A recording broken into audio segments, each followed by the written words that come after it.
We are a couple of weeks into a series that we started on Easter called Memento Vivere, which means remember to live. Remember to live. And today I'm going to take us into Nehemiah, and we're going to go and visit David and Saul. And but we're going to start with a verse that I'm actually not going to refer to too much beyond this. But this is the passage that I want us to kind of have hanging over us as we get into the text today. Would you stand with me for the reading of the word? Colossians 3, verse 2. Set your mind on things above, not on earthly things. Set your mind on things above, not on earthly things. This is the word of the Lord. You may be seated. Ask you a question before we really get started. When you woke up this morning, what was the first thing you looked at? The ceiling. Wow, people got really literal. Good. Well done. Whenever you ask questions of a room like this, especially our church, you don't really know what you're going to get. Everyone's like, I know the answer you want, Andrew. Going to give you a ceiling. I have been beating this horse truly to death. But I'm going to keep going because I think it's a game changer. But the thing we tend to look at most for most of us now is, of course, our phone. Again, not what you intend to look at, what you actually look at. It is a little embarrassingly predictable. What is the news that we missed overnight? What is someone's highlight reel, opinion, someone's outrage? And before you've had a single conscious thought about who you are, who God is, what your life is about, you've already been handed a set of reference points. You have been told quietly, but insistently, what reality looks like. You've been told a bit about who's winning, about what's broken. Right? My favorite, some of you have gotten off social media because you're like, I need no more FOMO in my life. But it's like, what did I miss? Or what should you want? It doesn't have to be social media, just anything. Like you end up kind of scrolling through, you're being fed ads a mile a minute. So I want to anchor our talk today in the idea of curating your reference points. Curating your reference points. If you get nothing else from this sermon for the next few minutes, I want you to lock in on that phrase. What are the reference points for your life? Every single one of us, all of the time, right, are doing this. And maybe we're not doing much curation. It's just sort of like we have a room and people dump their reference points into it. In other words, the only question is whether you are curating your reference points intentionally or whether you're outsourcing it to something that does not love you, does not know you, and has absolutely no interest in your formation in the way of Jesus. We know that there is a war for our attention. We've talked about this so much. I think it's interesting what some of the writing that's been done recently around this is it's not a metaphor. It's like actually being described within advertising circles and in the Silicon Valleys of the world as warlike. It's like we have to battle. We are battling each other to get the consumer's attention. You guys remember the old line, if a product is free, right? The product is what? You. You're the product. There's a war for our attention. One writer says it is the defining spiritual battle of this particular moment in history. If the enemy can't destroy you, right, he'll what? Distract you. If he can't pull you into sin, directly, he'll start by pulling you into comparison, moving you toward apathy. If he can't take your faith, he will take your focus. Today, I just want to talk about what happens when attention gets hijacked and what it looks like a little bit just to get it back as it relates to curating our reference points. I want to give you a frame I think that will carry kind of through this message. And this idea, again, of this battlefield, pressure and resistance and noise and comparison. 24-hour outrage cycle designed specifically to keep you in a state of low-grade anxiety and high-grade distraction. This has gotten incredibly sophisticated, engineered, a culture that is literally conspiring to distract us, to create envy, and does it by working on that first layer of attention, by waking us up, disrupting us, and triggering us. And the triggers are always the same thing, right? The sensational, the controversial, the emotional. I can't remember if I shared this or not here at church, but I was just reading something about how when Elon Musk recently allowed everybody to peer into basically the back end of X and like how the algorithm worked, like was able, I don't understand it all, but like was able to show, people could go in and investigate how the algorithm works. And what was pointed out by one commentator was, it's funny, we have always said throughout all of history, what sells a product better than anything else is sex. Turns out there is something stronger than sex, and it's anger. It's disdain. If we can get these people fired up about X, Y, or Z, people are more likely to come back again and again and again and again and again. It's fascinating just to read. Let me ask you, when was the last time you tuned into your phone or you tuned into whatever your media is of choice? And you were like, you know what? This is really refreshing. Nothing urgent today. Man, I just feel like I need to take a sweet breath and keep scrolling, right? Everything is a crisis. Everything's a drama. Everything has a live report and a panel of opponents and a ticker of opinions. And yeah, urgency, urgency, urgency. Makes you feel like if you look away for 5 minutes, like the world will end. Some of you have been beating this. You've been like, you're taking some swings at this. I'm so excited for you. And again, if it's not a crisis, talking to a lot of folks in their early 20s in our church, it's envy.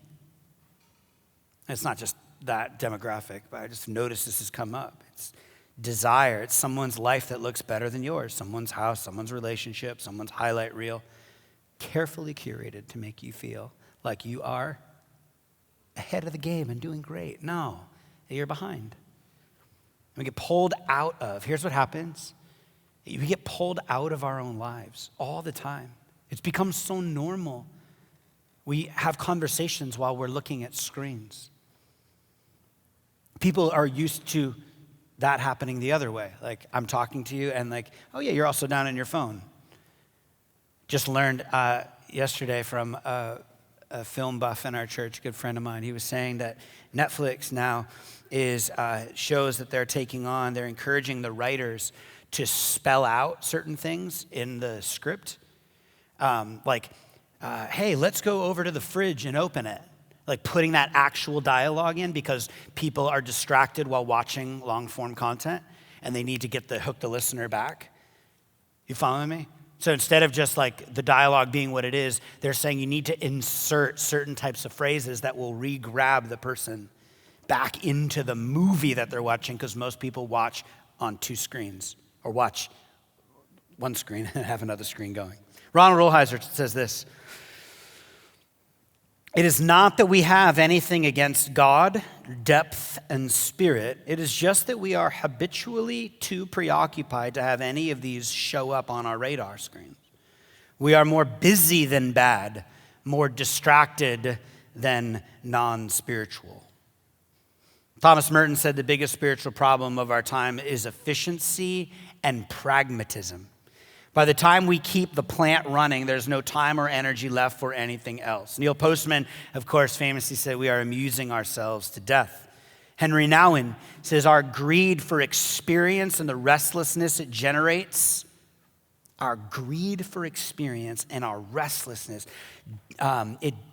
blocks solitude, prayer, and genuine presence. We are distracting ourselves into a kind of spiritual oblivion. Again, not because we hate God, not because we're bad people, but because the current is really strong. Most of us haven't noticed, when we're already, a mile down the beach. And our current, what the current is producing, and this is really important, it's not just that we get distracted from better and truer things. It's that distraction kind of leads to distortion. Once you give your sustained attention to the wrong things, you actually stop seeing your life clearly. This series is Remember to Live. I'm trying to call us back, those of us who are followers of Jesus, to the abundant life that Jesus offers us. This is the gift of the resurrection. It's this invitation to a deeper, richer life in Jesus. Apparently, the kingdom of God is breaking through, and we can be a part of it. But what happens is we actually distort this vision of our life. Once you give your sustained attention to the wrong things, your values shift, your perspective, it bends. You don't even notice it happening sometimes. You're just gently, gradually, at least me, I'll put this on you, just kind of seduced away from what actually matters. You start seeing through a comparison lens instead of a gratitude one. Anyone feel that? You're like, I have a comparison lens instead of a gratitude one. You get annoyed when someone's like, you should practice the gift of, the practice of gratitude in the morning. And you actually get annoyed because you're like, if you knew my life. That feels too pithy. That's too simple. You don't know you don't know how anxious I really am. And we kind of blow all this idea off. And yet gratitude is the operating system of the kingdom. Once this lens is in place that's kind of distorting things, it starts to feel like, everything's just sort of diminished. And I think that what happens is we can't receive our own life as a gift, which apparently it is, no matter how rough it seems right now. The reason I'm starting here with the whole battlefield thing is because I want us to feel the weight of what we're up against before I just sort of share a few things that are available to us that I think will help us in this city, in this moment. I was talking to my, I won't say who it was, a loved one the other day, not my wife, family member. And they're having a real hard time. Like everything is falling apart around them. On top of that, this person has something that is truly a gift and has a huge shadow side, which is this person is a high empath. She is a raging empath. So she just feels everybody else in the family system's pain and feels their hurt and feels their grief and wants to help. And there's a lot of need right now. And I'm listening to them on the phone just yesterday, 2 days ago. And it was a battlefield they were describing. This was not a battlefield of media, but media wasn't helping because on top of the list of all the family members' lives that the person I'm talking about was so invested in thinking about, worrying about, of course, then it was just everything in the news feed and what's coming out of the White House right now and memes, and it was just bam, bam, bam, bam, bam, bam, bam, bam. And I'm listening to this barrage. Anyone have these feelings sometimes? Just swamped, absolutely swamped. And she used the word, which triggered me rewriting my sermon, which was, Andrew, it's just a war everywhere. And I had a moment where I remembered something a friend of mine had said that is true of my heart. He was going through all hell. And he goes, he's talking to a bunch of us. He's like, I know it's a war right now, but it is a playground in my heart.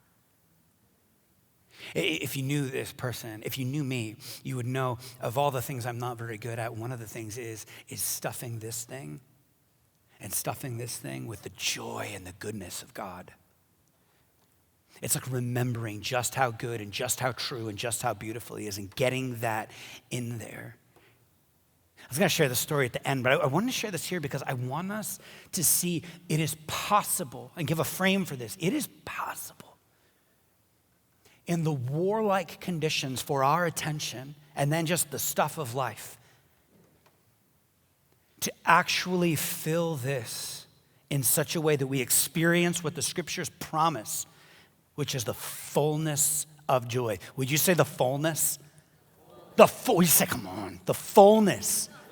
The fullness of joy. I would like that, please. Thank you. The fullness of joy. This is what's available to us. I would argue it's not just a personality thing. So as I'm talking to my loved one on the phone, I begin to describe this. What's happening in your heart and in your soul? Most people are waiting for the circumstances to change before they allow themselves that joy and that peace. And the kingdom says, stop waiting. Change your reference point. Set your mind on heavenly things, other things. Simple definition of reference point, since I've been using the word over and over. You with me? It's dark in here, man. It's never dark like this in the morning. Your reference points are the things you look at to decide how you're doing. That's it. Complex definition. They're measuring sticks, mirrors that you hold your life up to when you're trying to figure out if things are okay. And we all have them. You cannot not have them. The only question is which ones are actually running your life. Some people's primary reference point is, as we've been saying, it's comparison. Right? Not am I growing, but am I ahead of them, which means your emotional life is entirely dependent on what other people are doing, which means you have handed the keys to your joy to people you don't even really know or don't know you exist or aren't thinking about you in this way. Some people's reference point is whether their life has turned out the way that they imagined it would be. And every year that passes gets measured against that imagined life. And guess what? Imagined lives are way different than real ones, right? Some of you are like, my imagined life's actually worse. It's good. It's a good perspective shift. Some people's reference point is the approval of a specific person, a parent, a pastor, a spouse, and every decision gets filtered through what will they think. Some people, not many, but some have built their life around something else entirely. And those people have something others don't. Stability and a groundedness and a kind of unhurried settledness that you cannot manufacture. So show me your reference points and I'll show you your emotional life. Show me your reference points and I'll show you how in tune and dialed in to the life of the ages. What it says in Hebrew, olam haba, like the life we were meant to have, the life of the kingdom. How close you are to that. Reference points don't just like inform you and give you perspective, they actually form you. So we've been talking a lot of cultural analysis. I usually don't lead with all of that, but I want you to turn, if you would, to 1 Samuel 18, and we're going to get into the Bible. That's what we're here for. If you're new with us, we are a Bible church. We love the Bible. Everything begins here. We place ourselves under the scriptures. We will not be a church that like randomly decides which parts of the Bible we're going to let work for us. We submit ourselves to the fullness of the scriptures. 1 Samuel 18 is where we are turning. That said, before we dive real deep into this, I need to give you a little bit of background. We're going to deal with mostly two characters, Saul and David. Saul and David. Saul is already a compromised king. So back in chapter 15, you could turn to 18, just hold it there. I'm just going to give you a little background. Back in chapter 15, he disobeys God. He's not just like making a mistake. We all make mistakes. The issue is sort of like who he's becoming. He's increasingly the kind of leader who's more concerned with appearances and with control and with managing his image than simple obedience to God. The prophet Samuel looks at him and says, because you have rejected the word of the Lord has rejected you as king. Devastating. Devastating for Saul. And it sets the stage for everything else that follows. Chapter 16, David gets anointed. The Spirit of God comes on him, and the same Spirit that has been empowering Saul, it leaves. And the narrative says Saul is tormented. And then who he calls for relief is actually David. So David They haven't all connected the dots on what's happening, and Saul doesn't know it's David is going to be the one who's going to take over as king. In fact, he's trying to resist this. So you got a harp-playing shepherd boy, shows up in the royal court, starts playing music, and the tormented king, who is now worried about his job, something has apparently, possibly, he thinks maybe has left him. Chapter 17, you know this one. David kills a big guy. Becomes a national, it's Goliath, by the way, if you're new to the Bible. David and Goliath, a banger, look it up. David becomes a national hero overnight, so by the time we arrive at chapter 18, David's not just a guy with a promise, he's like a figure, he's a public figure. And this is really when the real test begins for Saul. David's got his own story, we're going to focus in on Saul here. Chapter opens with Jonathan, who is the crowned prince, the king's son, next in line for the throne. Jonathan sees what's going on, and he's like, I see what God's doing. I am not threatened by it. I honor it. And then Jonathan sees the gift that is David, honors it, who you'd think Jonathan to be the most threatened. And then there's Saul, sees the same thing, sees David and sees all his gifting, and it terrifies him. In verse 5, whatever mission Saul sent him on, David was so successful that Saul gave him a high rank in the army. This pleased all the troops and Saul's officers as well. When the men were returning home after David had killed the Philistine, the women came out from all the towns of Israel to meet King Saul with singing and dancing, with joyful songs and with timbrels and lyres. Gosh, I love timbrels and lyres. I don't know what those are. And they danced and they sang. Saul has slain his thousands, and David, anyone know this? His tens of thousands. And Saul was very pleased and didn't care at all. He's like, that's great for you. What is it to you that you... No, Saul was, next verse, very angry. This refrain displeased him greatly. He did not like this song at all. Not a good song. They've credited David with tens of thousands, he thought, but me only with thousands. What more can he get but the kingdom? And from that time on, Saul kept a close eye. He kept watch over him. I like, in the NIV it says, a close eye on him. Okay, David.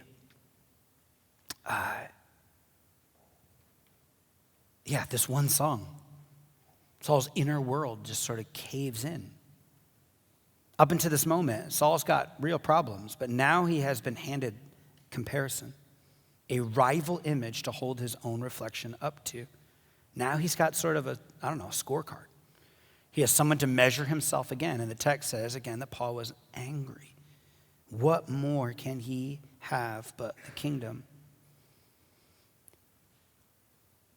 And then he sets his eyes on him. The idea here is a settled gaze or a habitual orientation. It's like he just focused in on him. I know in the text, like he just kept a close eye on him. People have written so much about this one verse. I sometimes think it's like, all right, guys, settle down. It's just one little verse. But then I'm reading a little commentary that literally threads Saul's whole way of seeing. And it's like the writer here wants you to see that his vision has gotten hijacked. It's like a lens that Saul starts to see through. And once that lens is in place, David's successes feel like Saul's what? Failure. David's favor feels like a threat to Saul. One writer says, David's rise feels like Saul's diminishment. So here's what I'd love you to feel here. Nothing in Saul's calling changed that day. Same assignment, same throne, same God who's placed him there. His life, just on the surface of things really has not gotten worse. Nothing changed in his assignment, and everything changed in what? His attention. In verse 10, we have the famous scene where Saul throws a spear at David. Right before the spear is thrown, though, notice Saul just stares at him, fixated. Saul let the comparison run on a loop until it hardened into something he could not control. The spear, right, thrown by his hand, but it was formed by what? It was formed by his gaze. Most of us hopefully will never throw a literal spear, but we know what it's like to let a comparison run long enough that it starts coming out in other ways. The inability to genuinely celebrate somebody else's win.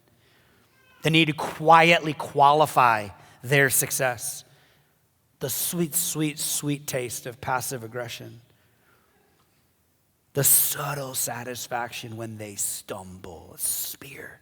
What you allow yourself to keep starting at will eventually shape what comes out of you. So Saul does what insecure people always do. He tries to manage what he's afraid of. He sends David away, gives him military command, looks like a promotion. It's actually a strategy, hoping war does what he couldn't do directly. And David keeps prospering, and Saul is afraid. Under that jealousy is this fear. Jealousy is almost always fear with makeup on. Fear that I'm losing my place. Fear that I'm becoming less. Fear that if they rise, I will fall. Fear that there isn't room for that person's life in mine. Saul's fear is articulated because the Lord was with him. And that's what no spear can reach. That's what no amount of maneuvering will undo. Saul forgot how to live. Not because of just one catastrophic choice here, but because slowly, quietly, his reference point for his life started to shift. Stopped living before God and started living what? Before who? Before David. A really bad song got in his head. And once comparison, right, becomes your lens, he's no longer able to receive his own life as a gift. So the question I think that Saul's story leaves me with, going through this, was if comparison is such a destructive reference point, what does a genuinely different one actually look like, or ones?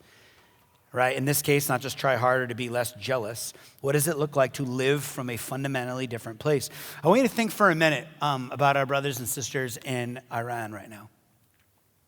If you're unaware of what's going on in Iran, take a moment after the service and do a little Google. Or maybe Nigeria.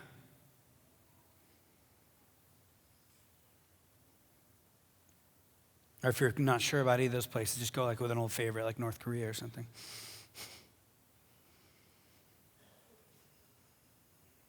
Think about brothers and sisters, and by that I mean not just all of humanity. I want you to think for a moment about followers of Jesus just like you and me. People who want to see the fame and deeds of God done in Iran. People who want to become disciples of Jesus, passionately engaged followers of Jesus. People who are gathered up with family, who are walking the path of Jesus together. People just like us who are trying to walk by faith, be known by love, be a voice of hope. But they're in Iran right now. They're in Nigeria right now. They're in North Korea right now. Going to make some guesses. Many of them are not lying awake worrying about whether their life has turned out as well as their neighbors. Going to make some guesses here. They're not anxious about whether their kids are hitting the same milestones as the family down the street. Going to make some guesses. They're not running comparisons about whose marriage seems a little easier right now or whose circumstances seem more blessed. They're definitely not asking questions about or being frustrated around Amazon delivery times, right? They're asking, how do I stay faithful under pressure? How do I hold on to Jesus when holding on to Jesus will cost me something very real? Let me be really clear. I'm not romanticizing suffering. I'm not saying hardship is the goal. It just will come as a follower of Jesus. But what they have is a different reference point. And the different reference point produces a different set of questions. Am I doing what God asked me to do today is different from why does their life look easier than mine? What has God actually given me, and am I being faithful with it, is different than what has God given them. Saul has this throne. He has this calling. He has a God who's chosen them. He has everything, and he can no longer receive any of it because the moment that song enters his head, his reference point changes. He fixes his eyes on David. Your reference points don't just shape your thoughts, they shape your definition of enough. They form your anxieties. They form and impact the joy actually in your heart. There's a line in Nehemiah 8 I've been sitting with for literally years, and I've preached on this so many times. The people haven't just heard the law read aloud, many of them for the first time, and they're weeping. And Nehemiah says, the joy of the Lord is your what? Strength. Not the success of your circumstances, not the approval of your community, not your performance record, the joy of the Lord. In Psalm 16, David, the same David from 1 Samuel 18, writes, in your presence, there's what? Fullness of joy. Fullness of joy. Not partial. Fullness. Not dependent on the scoreboard.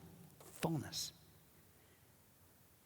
And the location, again, is not where, not in outcomes, not in how things have turned out. It's in presence.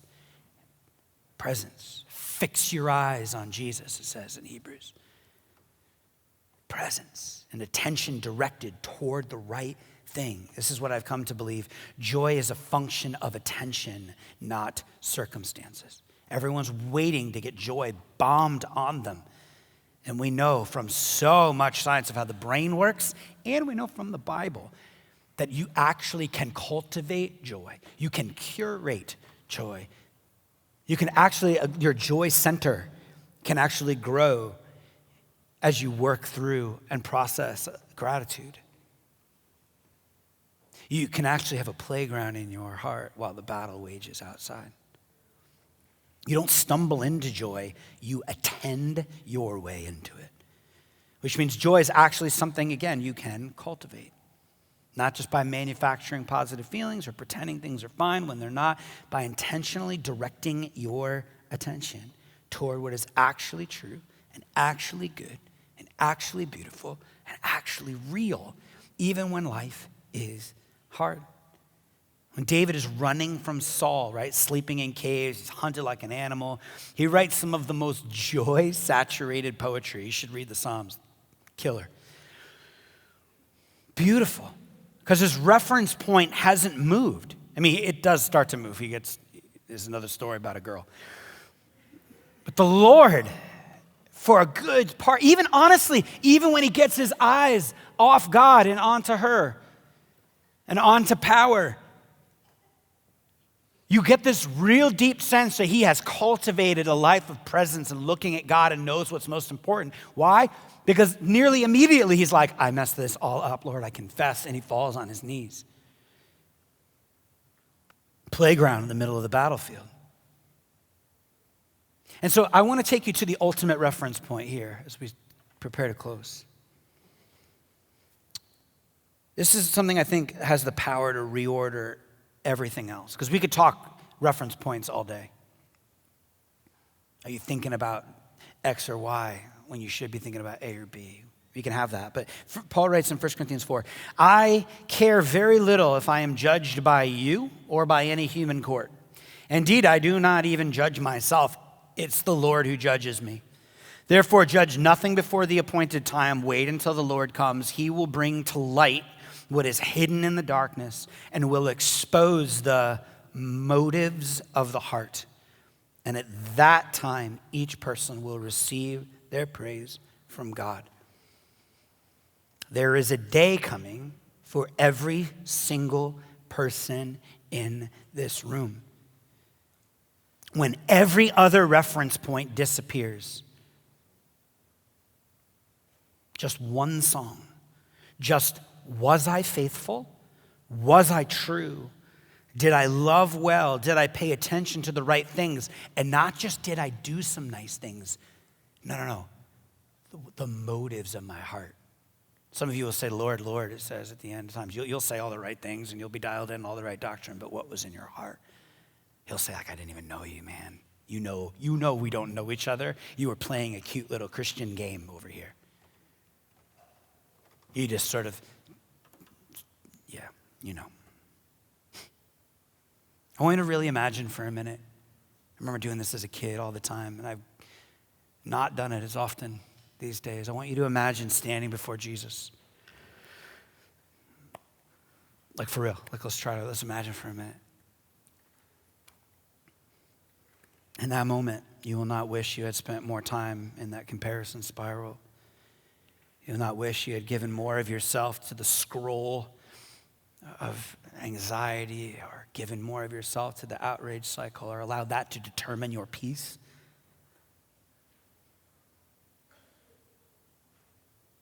You will wish you had let that ordinary Tuesday be your primary reference point every single day. Paul says he cares very little about human judgment, including his own self-judgment, because he has located himself before a different audience, a final one. The only one whose evaluation of him is actually completely true. Ty was back here. He was producing music today, and I was in the back. And he can talk into the microphone. I don't know if you knew this. And he can communicate to everybody. Like they have little monitors in.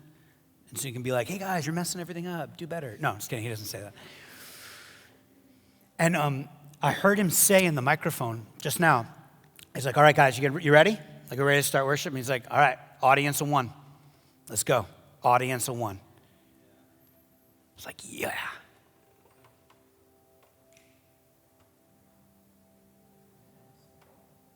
This produces freedom.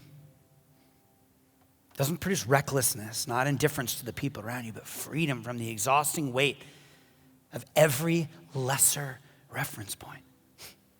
You will stand before Jesus one day. In that moment, you will wish you had let the day before the Lord, a day spent setting your eyes on heavenly things, be your primary reference point all along.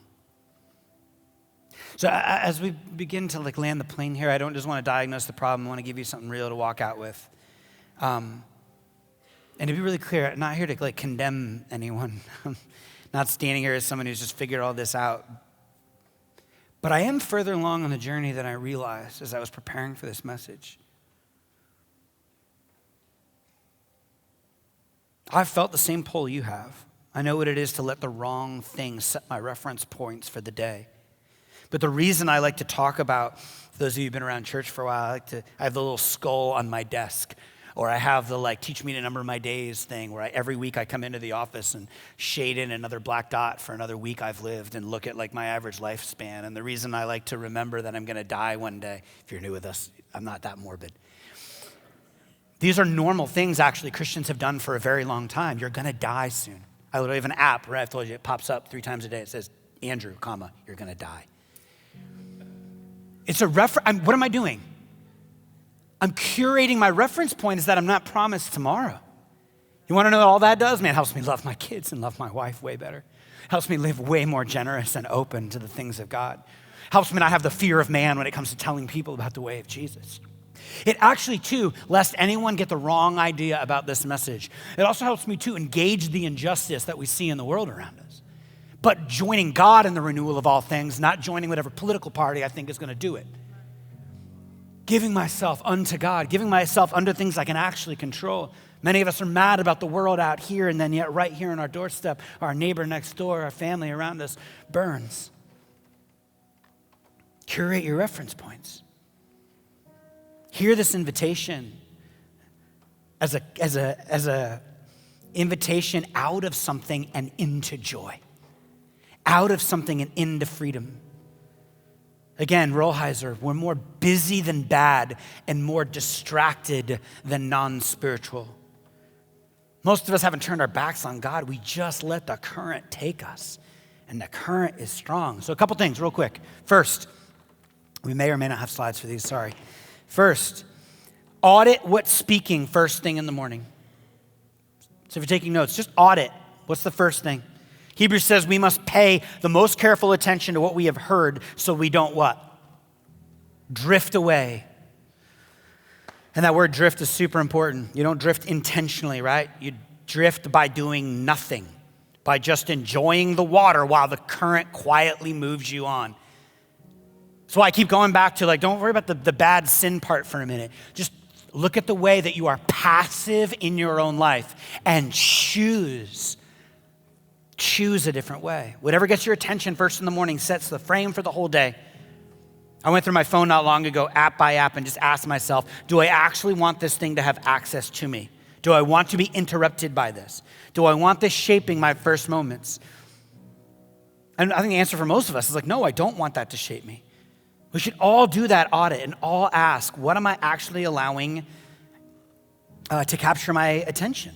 And is that a conscious choice or just by default? Start your day with God. And I will say this again for the 100th time, get an alarm clock and get your phone out of your room. Okay.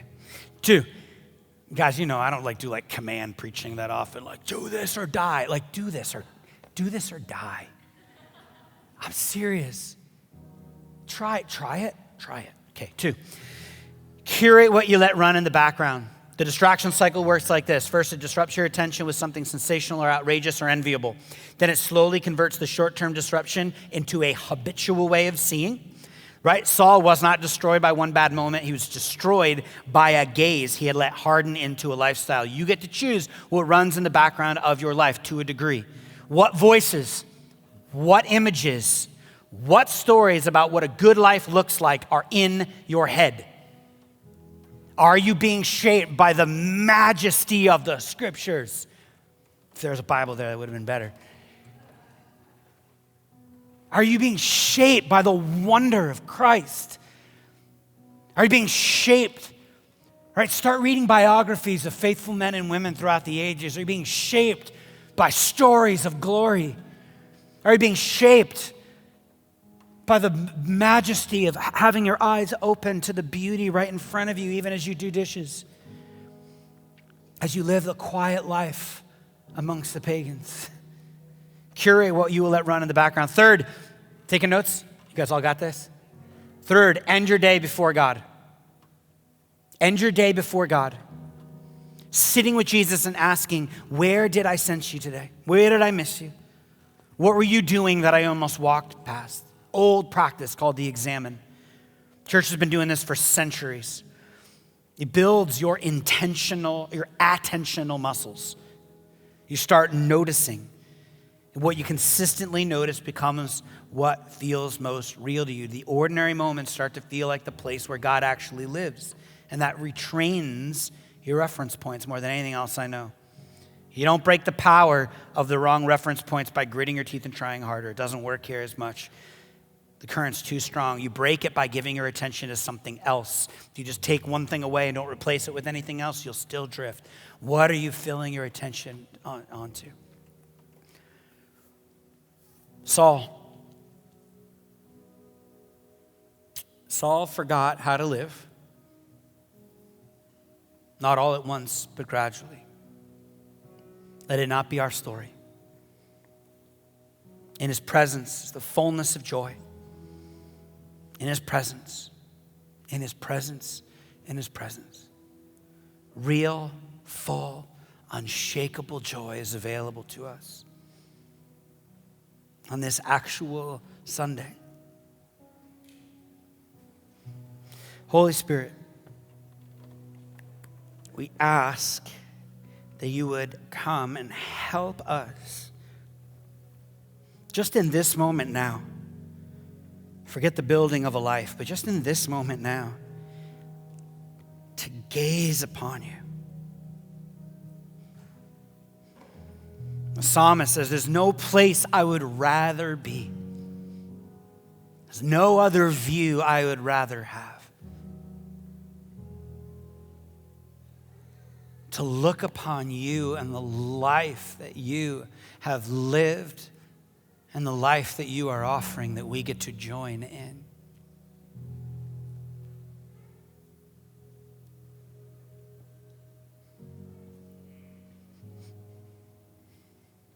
To look upon our adoption.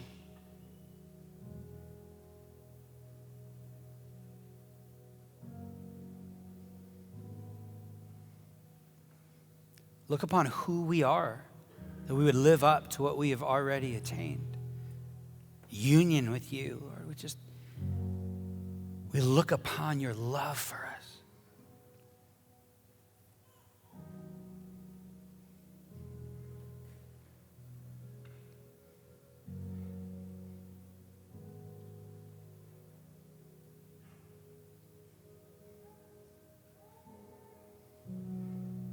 We fix our eyes on your greatness, Lord. I'm going to take a few minutes.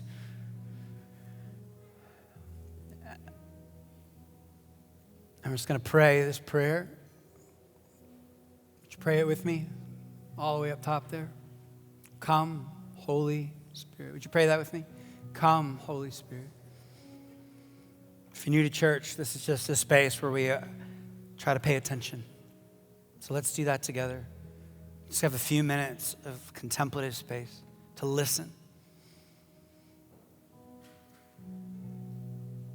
What is it that God wants to say to you?